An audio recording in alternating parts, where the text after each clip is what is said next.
Settle in. Take a deep breath. Let your shoulders drop.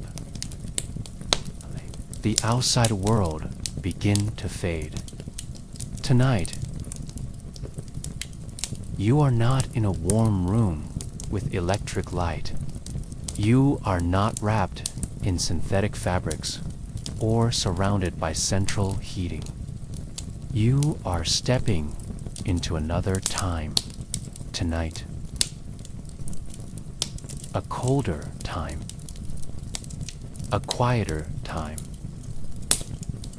The world of medieval winter, as felt through the hands and breath of peasants, huddled together under thatch roofs and woolen cloaks. You will not find kings and queens. There are no dragons, no ballads, no feasts. Only people. People like you, who endured cold that never left their bones, and who somehow made it through to spring. People who woke each day before the sun.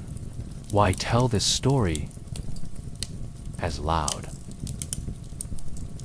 as filled with battles and declarations? Because we often think of history as grand. But there is another kind of history, the quiet kind, the history of waking up shivering, of rationing dried peas, of patching a cloak for the 5th winter in a row. This journey will feel of praying, not for glory, but for warmth. That is the history we explore tonight. The hush of snow falling, the creak of wood in the frost, a slow unfolding of what it meant to survive when the world outside your cottage was frozen, gray, and unforgiving. How there will be no drama here, only rhythm. Only the soft repetition of tasks. You'll follow peasants through their morning routines.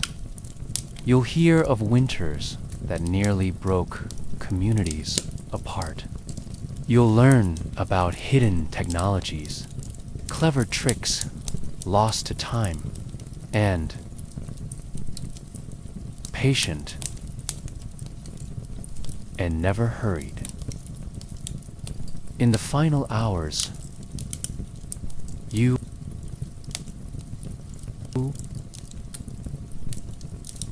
while the wind howls faintly outside. Peek over the stone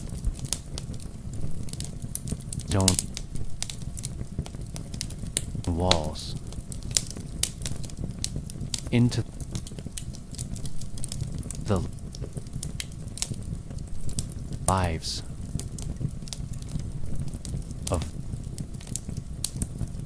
those who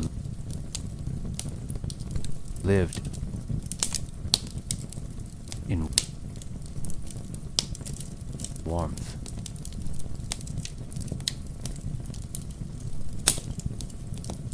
The lords and ladies who watched the snow fall from behind. Stained glass windows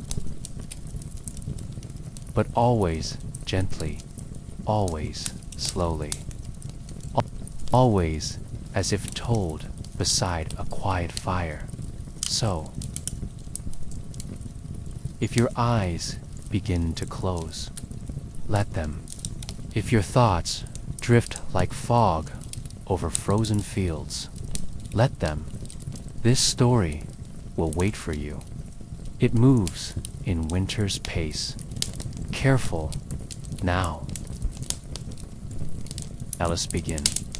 Imagine yourself asleep.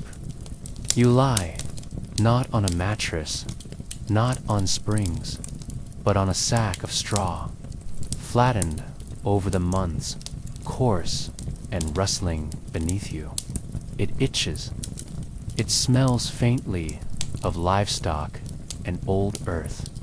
You are under a blanket made not of cotton, but of heavy wool, roughly spun, slightly damp at the corners, patched so many times you've forgotten what it once looked like.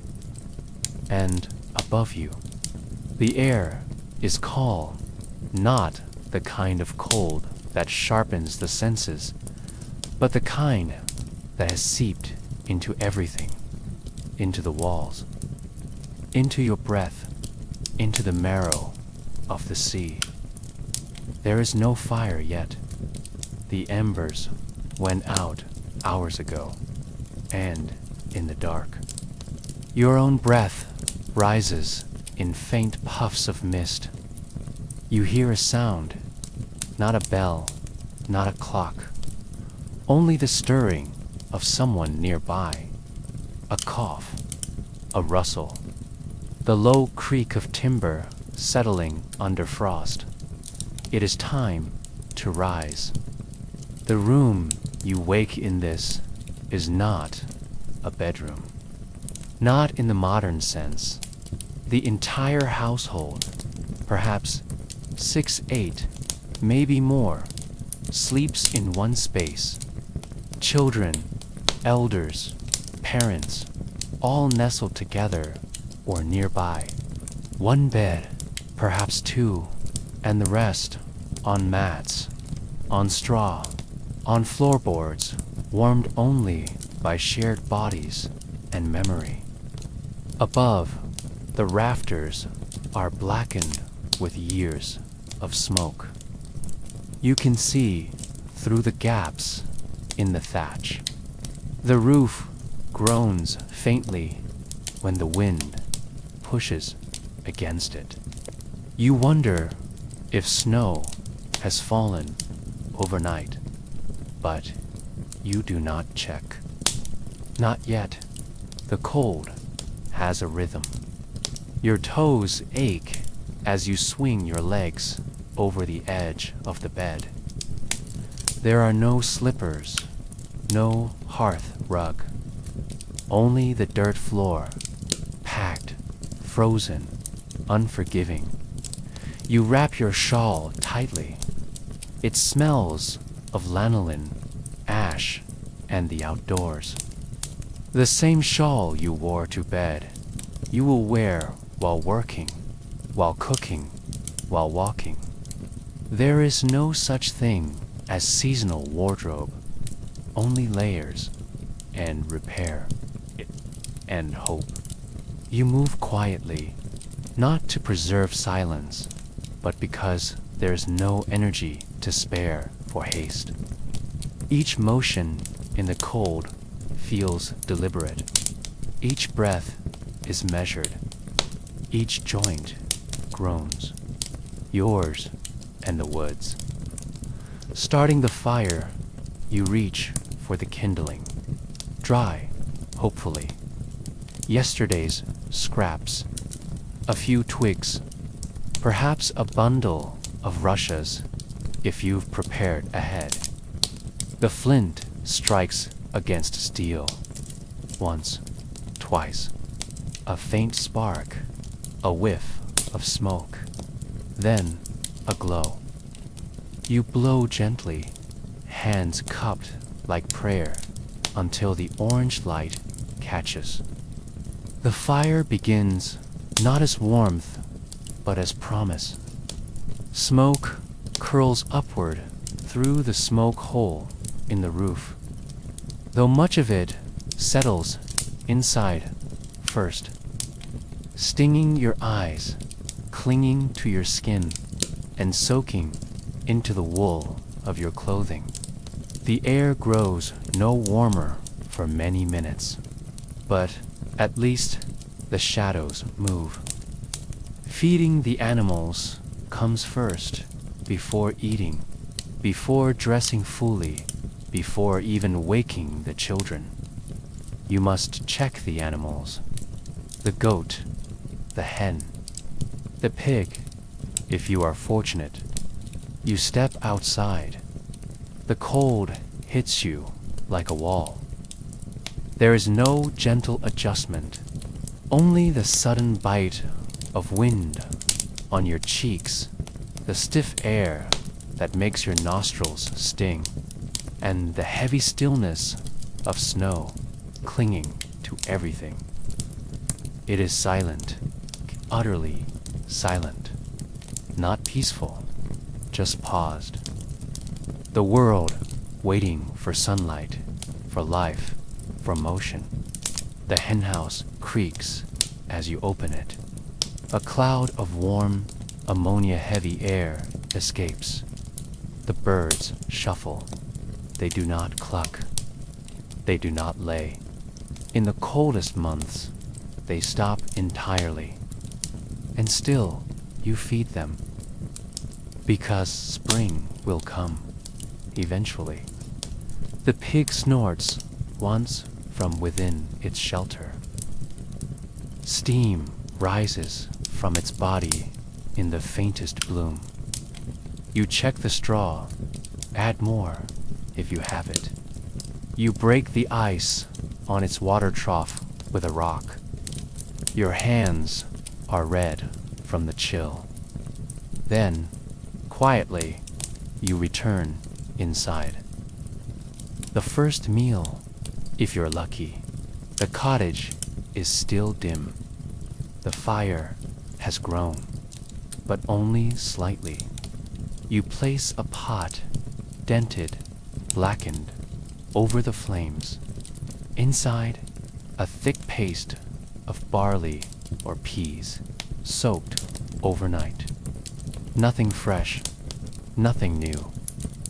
If you have lard, you add a spoonful.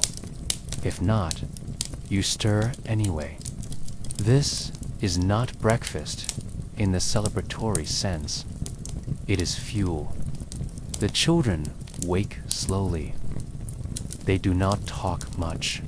A few groans, a few murmured complaints, and then, wordlessly, they move into their own small tasks. A girl wraps her legs in extra cloth. A boy tries to dry his socks by the fire. An old man blows into his hands, again and again, staring at nothing. Light arrives, slowly, outside. The first gray light is beginning to creep across the frozen fields. It touches the snow with a dull blue sheen. There is no sunrise, not in winter. You can see the chimney smoke from your neighbor's cottage, now barely. A sign that their fire, too, has survived the night. You will see them later, perhaps to exchange firewood, perhaps to mourn the death of a lamb, perhaps to say nothing at all. And so, the day begins. There is no celebration to it, no sunrise chorus, no sense of beginning, just a slow continuation. From yesterday's cold into today's.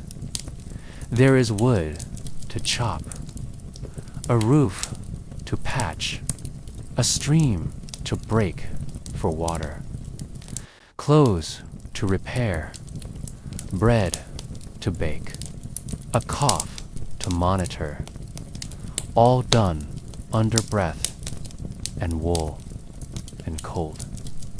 And yet the fire burns, and the stew simmers, and the sun behind the clouds continues, faint and gray, to rise.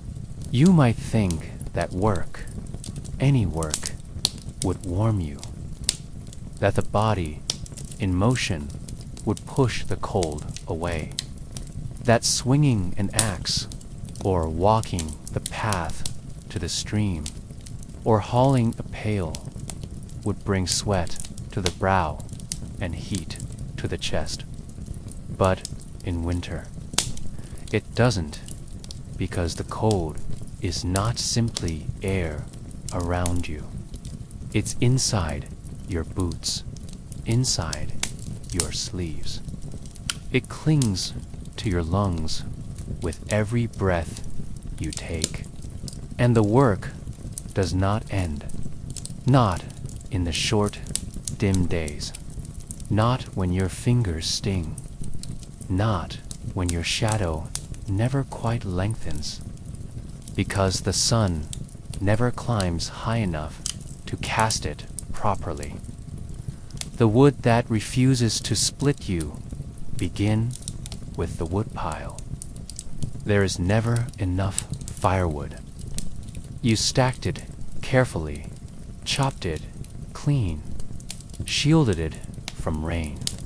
You thought you had enough back in October, perhaps even early November, but you were wrong. You are always wrong.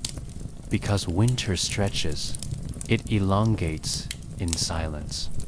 A cold week becomes 2, then a month. The fires burn longer than planned. A neighbor comes begging for a few logs. A night turns bitter unexpectedly.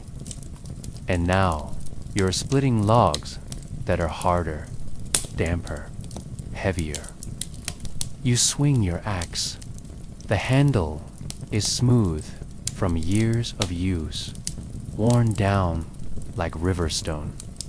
You don't grip it, you clutch it. The wood resists you. Your shoulders groan. And when it finally cracks, it does so with a hollow sound. Not the clean snap of summer wood, but the reluctant giving of frozen life. You stack the new pieces quickly, your breath coming short. Your gloves are no more than layered rags. Your hands ache, then burn, then go numb again. This is the first hour of the day, the water that must be fought for next. The water, there's no pump, no tap, only a stream, half frozen, or perhaps a well with a rope and bucket. The walk is short, but not easy. The snow underfoot is packed, glazed, uneven. It crunches with every step, and where it has melted and refrozen, it becomes glass underfoot, always cold. The bucket swings at your side, metal or perhaps wood-staved. Either way, cold. Okay. If the stream is iced over, you kneel with a stone or iron tool to break the crust. You strike once, twice, 3 times, until it cracks with a sound like glass breaking in a church. Then you wait. The water below is dark, rippling, faintly, cautious. You dip your bucket. It comes up heavy, sloshing, ice forming on the rim before you even turn back toward the cottage. You will do this again, maybe twice, 3 times today. Water is needed for everything. Food, drink, cleaning, even prayers, and it never waits patiently to be fetched. It demands your effort every time. The tools that betray you, nothing functions well in the cold. The blade dulls. The iron freezes to your skin.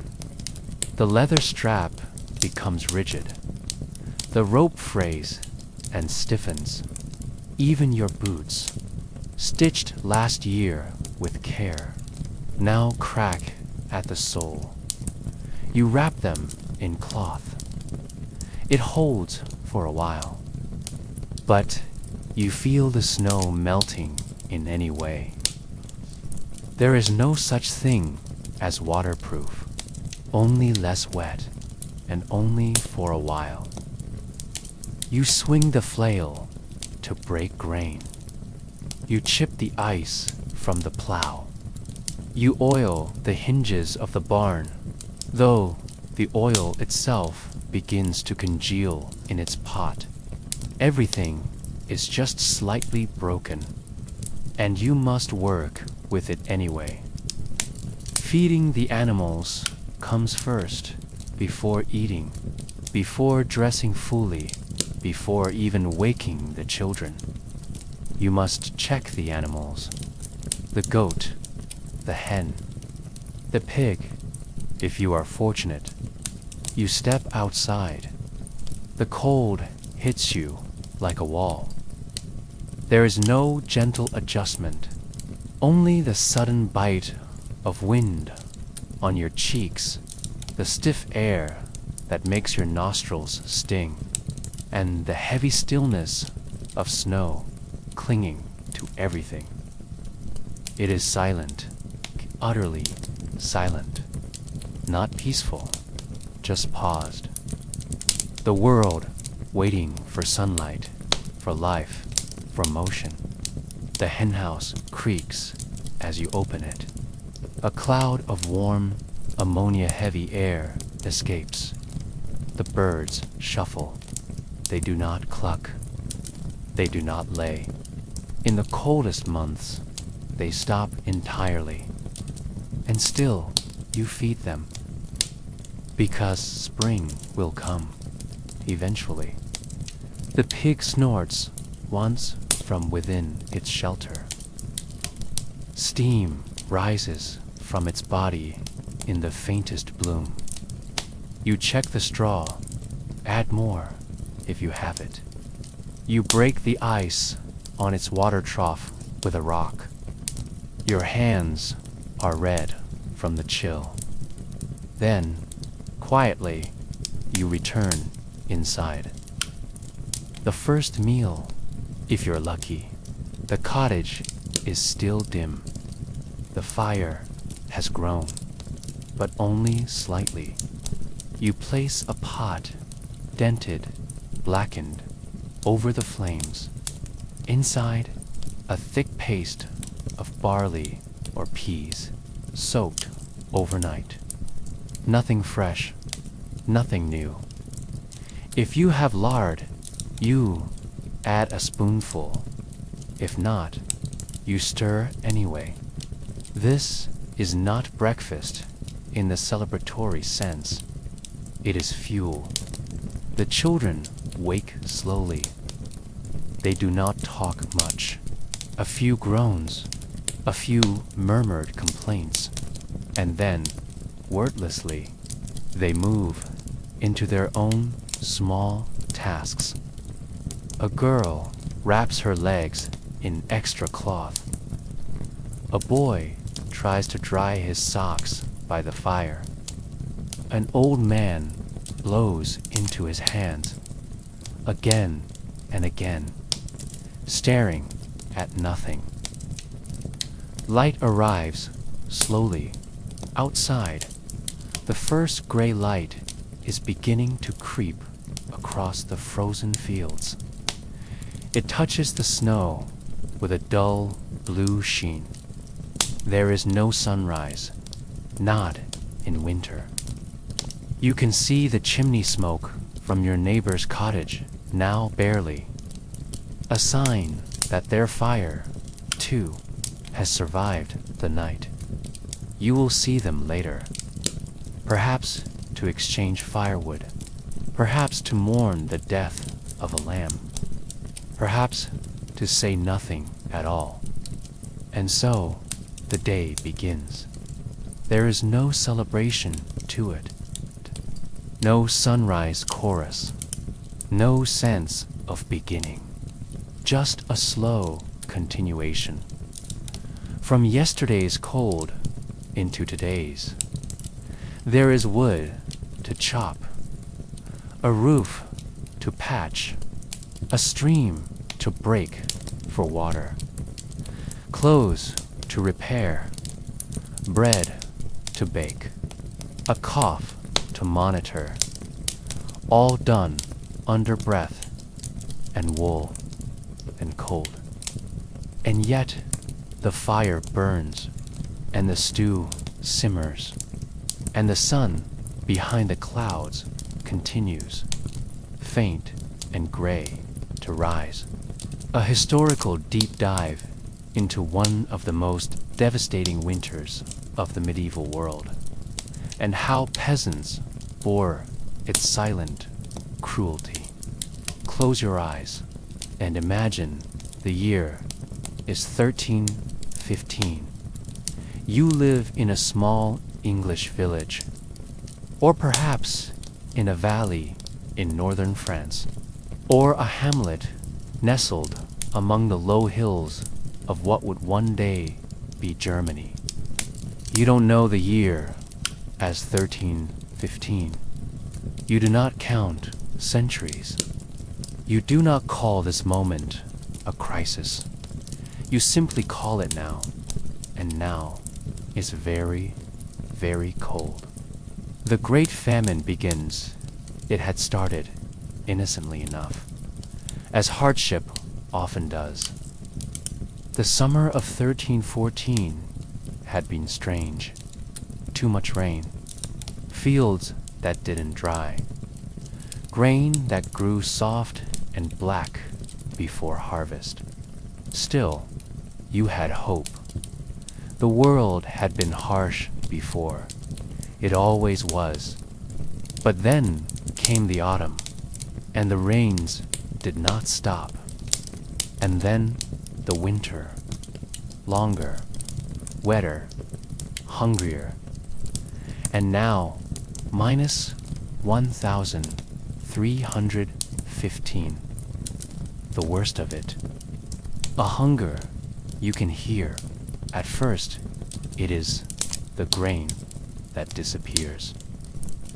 Bread becomes thinner, coarser, mixed with acorns, with bark flour, with weeds, anything to stretch it further. Then the livestock begins to die. Not of cold, but of mud. The rains have ruined the pastures. The hay has molded. You've never seen animals sink into wet ground before. You try to dig a pit to bury one, but the earth is too sodden, so you cover it with stones instead. The chickens stop laying.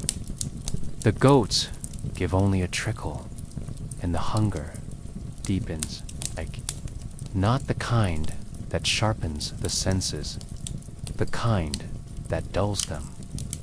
A heavy, creeping silence inside your belly, an emptiness that settles in the joints and behind the eyes. Even the lords are concerned by midwinter. Rumors come down the road. A monastery to the north has closed its doors. A market in the next town was attacked by a crowd. A noble steward was caught stealing oats from the tithe barn. Even the lord of your manor sends no new demands this month. That is perhaps the most terrifying sign of all. Because if even the wealthy are worried, then something is truly wrong. The villagers who disappear, people begin to leave. You do not ask where they go. There is nowhere better. But some vanish in the night, taking only what they can carry: a prayer, a sick child, a last loaf. Others do not vanish. They stay and grow thin and quieter. And eventually, they do not rise from the straw in the morning. There are no grand funerals, no tolling bells, just neighbors, whispering, digging, covering, and then moving on. Because winter does not wait for grief. What you eat, you boil roots, you boil weeds, you chew dry leather, softened in water. You mix a porridge from ground-up bean husks and sweepings from the granary floor. Children eat dirt, not out of madness, out of instinct. A kind of hope that something might come from anything. There are stories of things people eat in distant villages. You do not repeat them, but you think about them when it is quiet, when the moon rises over the barn. The priest speaks of testing, of God's mysterious ways, of job, of suffering, of eternal reward. You try to believe him, but the candles are shorter now, the incense fainter.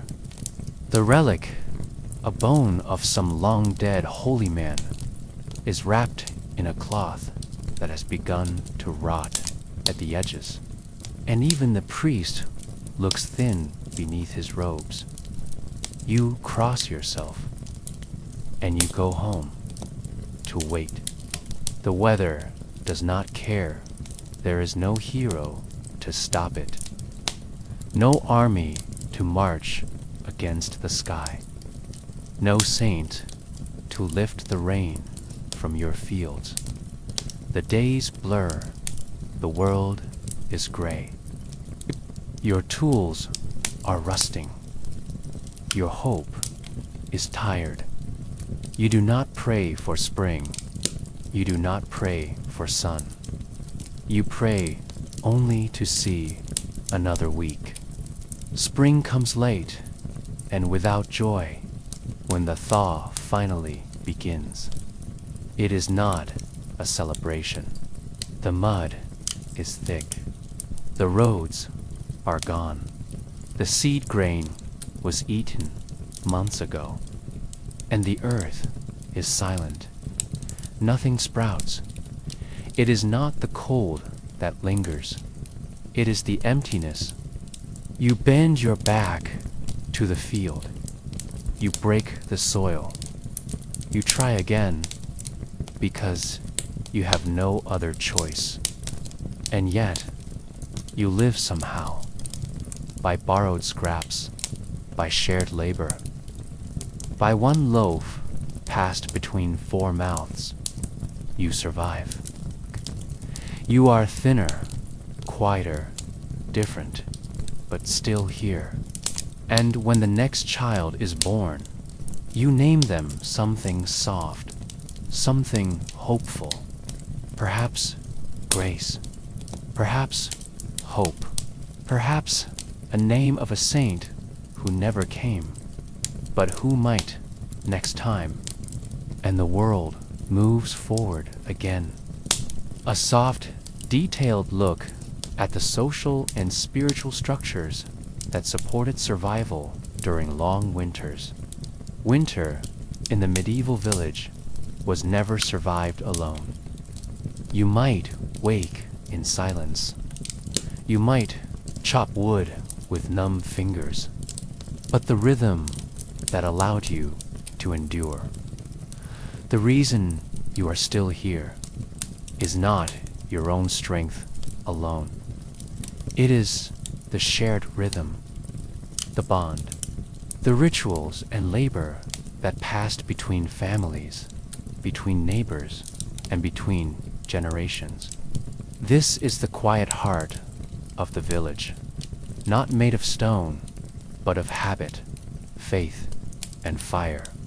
The plow was not just a tool, it was a bond in spring and summer. The plow was the tool that fed you. It became a reminder. In winter, tucked away in the barn or the shed, cleaned and sharpened for the thaw. The plow symbolized continuity, and its ownership, often shared among several families, was a contract of sorts. No one family owned enough oxen to pull it alone. So neighbors would team up, not just for labor, but for survival. In the lean months, these alliances became sacred. One family might share onions in exchange for kindling. Another might patch a roof in return for a skin of ale. Grain was measured not in coins, but in trust. A man who hoarded in winter risked more than wrath. He risked exile, a quiet exclusion from the social net, and no one survived exile in winter. The hearth, as the center of memory, every home, however small, had a fire. And that fire was not simply warmth. It was history. The children gathered near it, not just to thaw, but to listen, to stories, to warnings, to songs remembered by grandmothers whose hands shook with age and cold. Here, one learned what herbs might treat a cough, how to mend a wool sleeve, which saint to pray to for frostbiting fingers. The hearth preserved more than soup. It preserved continuity, even as the world outside changed. As lords came and went, as taxes rose and tides deepened, the hearth remained a constant. Its smoke curled the same way. Its light flickered the same patterns. And its warmth, however meager, belonged to all who sat near it. The church was a shelter of the mind, even in hardship, even in cold. The people walked to church, boots in snow, hoods pulled tight, hands clasped inside sleeves. Not always to worship, at least not in the way modern minds imagine. Sometimes it was simply to gather, to see others, to sit in a space where the roof was higher and the silence deeper. The priest might not offer much. He had little food and little power, but he had words. He had ritual, and ritual is comfort in winter. The lighting of candles, the muttered Latin, the scent of beeswax and damp stone.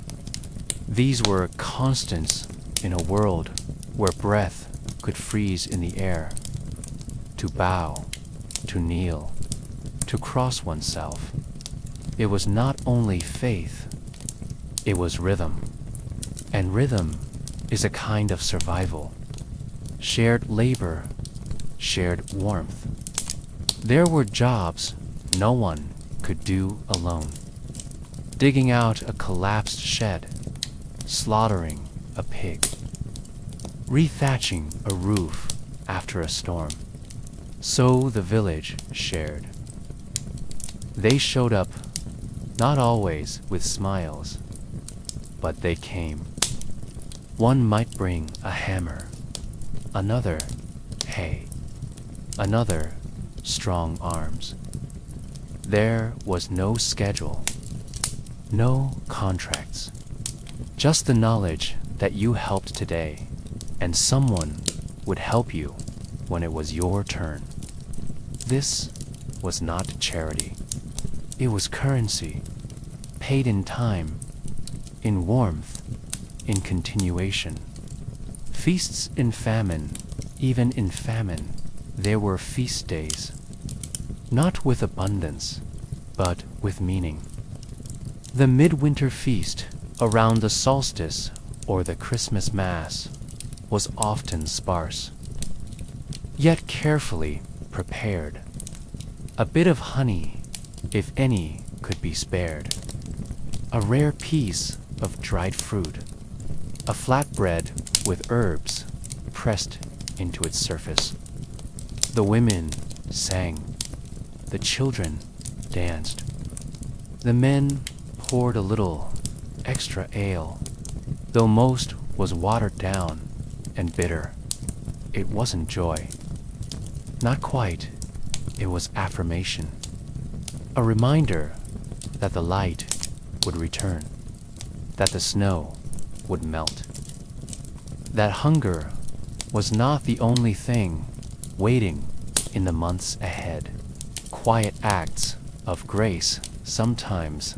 Survival depended not on grand gestures, but small mercies. An old woman giving half her cabbage to a young mother. A boy sharing his dried apple with a coughing neighbor. A man mending someone else's fence, even though his own was weak. These were not stories recorded in books. No one wrote them down, but they were remembered. They passed from lips to ears in front of the hearth. They lived longer than the people who performed them, and they warmed the village in ways no fire ever could. And when spring returned, the snow began to rot. The ground softened reluctantly. The first shoots appeared, small, green, trembling. There was no cheer, no singing in the fields, just motion, hands turning soil, feet treading furrows, voices rising again in quiet conversation as tools passed between them. They had survived, not by strength, not by luck, but by each other, by a plow shared, a prayer whispered, a bowl passed between trembling hands. And that is how the winter ended, not with sunshine, but with someone beside you. Let us return once more to the peasant's cottage. It is not large, it is not tall, it does not boast. It leans slightly to one side, where the earth beneath has softened. Its walls are uneven. Its door creaks with every breeze, but it is more than shelter. It is the sum of every winter before, every lesson passed down, every repair made with what could be found. This cottage is a textbook of quiet survival. The walls that breathe and trap warmth, you may imagine stone or timber. But most peasant homes were not built of such costly materials. No, the walls were made from wattle and daub, woven rods of wood, daubed with a thick mixture of clay, straw mud, and yes, animal dung the result. A dense, fibrous, oddly flexible wall. It absorbed moisture. It sealed cracks. And, in its own humble way, it insulated. Dung, once dry, emits no odor. But it does retain heat surprisingly well. Mixed with straw, it bound into a paste that resisted both wind and time. Over generations, these walls thickened, repaired again and again with whatever was available. In harsh years, even clothing scraps or shaved bark might be added. The outside world called them dirty, but the inside world called them warm. Thatch, that does more than cover above your head. The thatch roof, golden in summer. Frosted silver in winter, always shifting slightly in the wind. Like hair that never settles. It was thick, heavier than it looked, and far more complex than it seemed. Layers of reeds or straw pressed together with skill, passed down orally. The angle mattered. The binding mattered. Too thin and snow would soak through. Too flat and water would collect. But when done right, it worked. Snow settled gently atop it, forming a second layer of insulation, like a blanket, and between the roof and your head. A loft, small, dark, and filled with something precious, more straw. The straw bed, not just for sleeping straw, was life. It fed the animals. It lined your boots, and in winter, it was your mattress. But not all straw was equal. Some preferred oat straw for softness, others barley straw for sturdiness. It was packed into ticks, rough linen sacks, and laid atop wooden frames or directly on the floor. Over time, the straw flattened. It grew dusty. It creaked with every movement, and yet it insulated.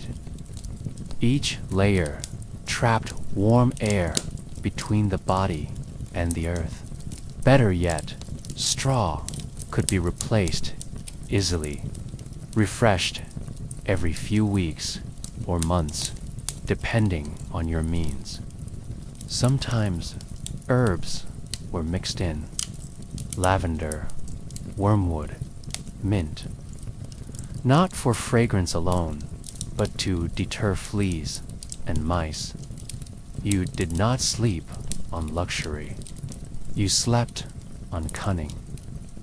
Sleeping in shifts, always covered inside the cottage, you rarely slept alone.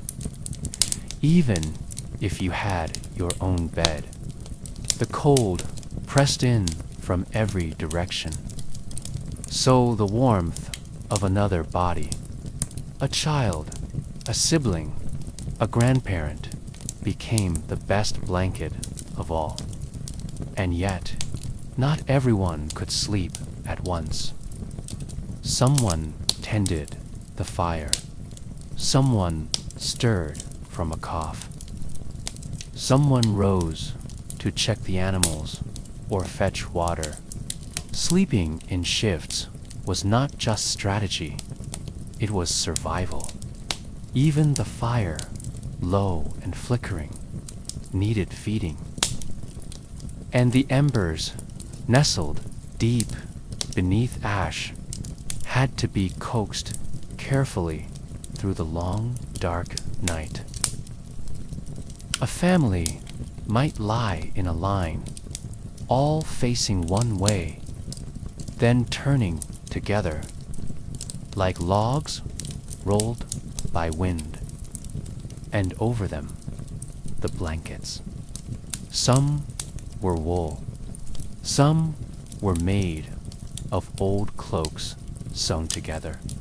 The heaviest were woven from undyed sheep's wool, thick as moss and just as full of scent and memory. Windows, or the lack thereof, few cottages had glass. That was for churches, for manors, for monasteries. In the peasant home, a window was a hole, covered with oiled cloth, stretched bladder, or shuttered wood. In winter, it remained closed, not only to the cold, but to spirits, draughts, and watchful eyes. The darkness inside was almost total, illuminated only by firelight and the faintest daylight through the cracks. But with darkness came warmth. Every candle, every ember, every exhaled breath added to the heat sealed within. The house became a breathing thing, a container for survival. The animal inside the home. In the deepest cold, some families would bring animals inside, not as pets, as heaters, a goat in the corner, a hen beneath the bench, a piglet, if newborn, nestled in a woven basket near the hearth. Their breath added to the warmth. Their presence meant life. It was not unusual for a visitor to brush against a sheep in the dark, or hear the quiet, contented grunt of a pig sleeping beside a child. There was no division between man and beast, only between warmth and death. Clever little tricks. Some tricks were small, barely worth noticing unless you knew. Stones warmed in the fire, then wrapped in cloth and placed in the bed. Soapstones carried in pockets or gloves. Wool-lined hoods pulled low over the face, designed not for fashion, but to hold every degree of warmth. And perhaps the simplest of all, layers. Clothing was not changed often, but it was layered strategically. Linen closest to the skin, then wool, then leather or rough canvas, if available. You might go weeks without undressing fully. The cold demanded modesty from everyone, not for virtue's sake, but for protection when all else failed. You endured. No wall was perfect. No thatch kept every drop out. No straw bed softened every bone, and yet the cottage stood, sometimes leaning, sometimes patched, sometimes barely holding out the wind. But it stood because winter did not require elegance, only persistence. A home could be crooked, it could be damp, it could creak and moan like a tired animal. But if it kept the fire in and the frost out, it was enough. Step into stone, high walls, tall windows, some with colored glass. A fire that never quite goes out. You are in a manor house, or perhaps the corner of a castle keep. The wind still howls outside. Snow still piles in the corners of the courtyard. But here, it does not matter as much. Here, the cold is managed, if never fully conquered. A fire in every hall. The difference between this place and the village cottage. Stone, space, staff, and fuel. In the great hall, a hearth as wide as a wagon burns almost constantly. Logs as thick as thighs. Fed not by the residents, but by servants who rise before dawn and retire long after the fire has been banked. The air is smoky, yes, but the heat is generous. At least in this single room, tapestries hang on the walls, not just for decoration, but for insulation. Woven wool, heavy with dye and story, traps warmth like a second wall. Cushions, furs, high-backed wooden chairs with curved panels to block the drafts. But compared to the brittle cold of a thatched hut, it is luxury, the privilege of stillness. Here, no one gathers firewood in snow. No one draws water through ice. No one tends livestock before breakfast. A noble might read, might compose a letter, might walk slowly along the gallery with gloved hands behind their back. Time in the winter castle is slower, more reflective, marked by meal bells, not by labor. Peasants fight to survive. The elite wait. The layers of the rich. Wool, fur, velvet, if the purse allows. But the secret of warmth among the noble class is layering, just like in the village. Linen closest to the skin, then tightly woven wool, then outer garments trimmed in fur. Fox, marten, or rabbit hoods are lined. Stockings are doubled. Even shoes are occasionally stuffed with moss or wool. Clothes are not simply garments. They are status, yes, but also armor against the cold. A servant might help you dress.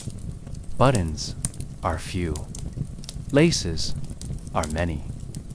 You move stiffly, not from cold, but from structure, and that stiffness is protection. The bed is a fortress if a peasant bed is straw and shared breath. A noble bed is an architectural feat. It stands on legs, carved, waxed, high. Layers of feather mattresses, bolsters, woolen sheets, cloaks turned into quilts, and, most precious, curtains. Drawn closed, they trap body heat like a cocoon. Sometimes a small brazier burns within the chamber, tended carefully to prevent smoke. Slippers are placed nearby. A servant warms them before bed. A nightrobe, lined with fur, hangs on a carved peg. The night is cold, but not merciless. Leisure in the frozen season winter in a castle is not simply waiting. It is also entertainment. Chess, carved from horn or wood music, played gently on lute or pipe, poetry read aloud, slowly. By candlelight letters, written by dictation, sent on horseback with seals pressed in wax for the young. Sparring in the courtyard, wrapped in too many layers. For the old, quiet cups of spiced wine near the hearth, the snow piles outside, and the days shorten, but inside, stories stretch to fill the dark. Faith, feasts, and fasting the nobility to observe the church calendar. Fasting, Lent, Epiphany, but their fasts are not hungry. They are symbolic. A day of no meat might still include fish, cheese, almond milk. Feasts, on the other hand, are abundant. Roasted game from the forest, pies filled with dried fruit and spice ale, brewed strong and dark. For winter's bitterness, servants carry trenchers. Musicians play softly. And sometimes, just sometimes, there is laughter loud enough to chase the frost from the air, yet not without fear. Still, even here, the walls do not protect from everything. A sickness in the bones that no fire can chase. The news from afar that a neighboring lord has fallen ill. That grain stores are shrinking. A noblewoman shivers more this winter than last. A child coughs in a way that silences a room.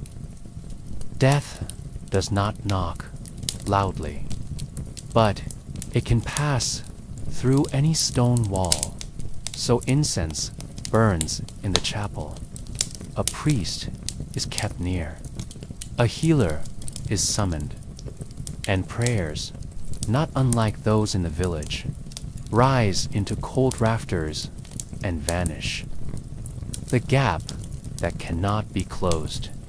And yet, when snow falls heavy, it falls on both the castle roof and the peasant's field, but only one can wait for it to melt. Only one has food enough to outlast the weather. The other must dig, must risk, must barter and break and bend. One world sits by the fire, the other keeps it alive. The snow begins to melt, not all at once and never cleanly.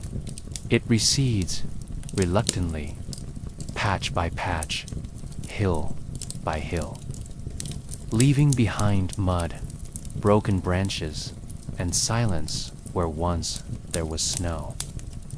Thaw is not a moment. It is a process. The first signs are not visual. They are auditory. A drip from the eaves. The creak of wood swelling as it warms. Then, slowly, light, longer days, not warmer yet, but extended. The sun lingers, though the warmth still hides. Inside the cottage, a beam of gold crosses the floor for the first time in months. It feels almost foreign. And so you watch it, not speaking, as if afraid to startle it away. The body recovers in silence. Winter changes the body. The way you walk, the way you sit, always guarding warmth. The way your hands ache before they move. Now, in early spring, muscles stretch uncertainly. Joints begin to ease, but not all at once. There are still coughs, still fevers, still absences that linger. An empty place at the table, a name no longer spoken aloud, but the bread becomes thicker, the soup less watery, and the cheeks of children begin to regain their roundness. There is no celebration, only a slow loosening of shoulders, fear, of hunger. Tools are pulled from the walls. The axe is sharpened, the hoe tested in thawed earth. The plow, long resting beneath cloth, is rolled out and inspected. Seeds are brought from storage, handled gently, not just as food, but as hope in a shell. The rhythm of spring does not arrive with trumpets. It arrives with labor. There is no time to rest now. Not truly. You survived, yes. But now you must rebuild what winter has taken. The fence mended, the well cleared, the field tilled. And so it begins again. Ritual returns with color, the church bells sound again. Not just for Mass, but for celebration. Feast days resume. Palm Sunday, when children wave branches older than memory. Easter, when the altar blooms and candles multiply. Rogation days, when prayers are sung through muddy fields. Villagers smile more easily, not broadly, not yet, but without flinching. A bride walks with flowers in her braid. The soul remembers that it was not made only for endurance. It was made for living. The stories are told. Gently around the fire, the winter is retold. Not as it was, but as it is remembered, softer, shaped. Do you remember the week we had only rye and water, when the cow calved early and saved us all, when old Berta predicted the thaw with her bones, and she was right again? They laugh now, quietly. Even the children listen, eyes wide. The pain is not erased, but it is wrapped in narrative. A balm, a lesson, a thread in the long tapestry of the village. Marks in the stone winter leaves, traces, the cracked beam, the new grave, the rough patch in the thatch, the spot where the snow piled highest, still slick with melt weeks later, and also the deeper friendship between two households who shared all they had. The stronger son, whose arms grew from chopping wood every day. The whispered romance that began in late December while drawing water at dusk. Winter takes, but it gives. Too, not easily, not quickly, but it shapes. And those who come after, they inherit that shape. The future is built from what was kept. Spring comes.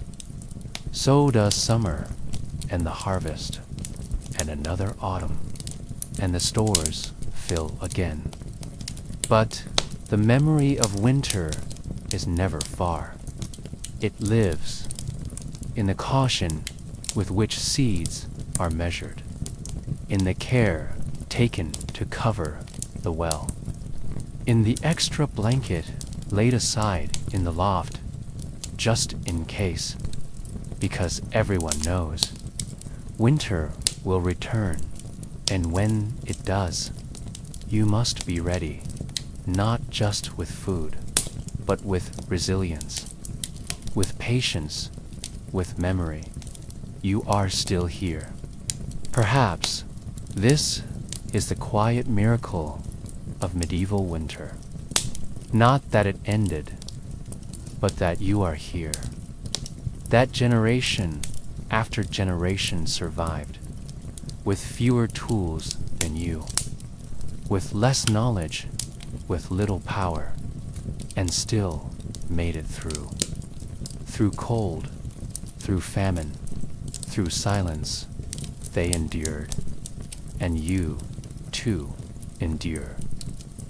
Even now, even tonight, as the embers glow low and the wind taps faintly against your modern window, somewhere deep within you is that same fire, quiet, tired, but warm and still burning. Conclusion: thank you for joining this gentle journey through a time where survival was not about triumph, but about holding on. Through frost, through mud, through hunger and hope. May the warmth of memory stay with you tonight. May your own hearth, however distant from straw and stone, keep burning steady, and may sleep, like spring, come softly. Good night.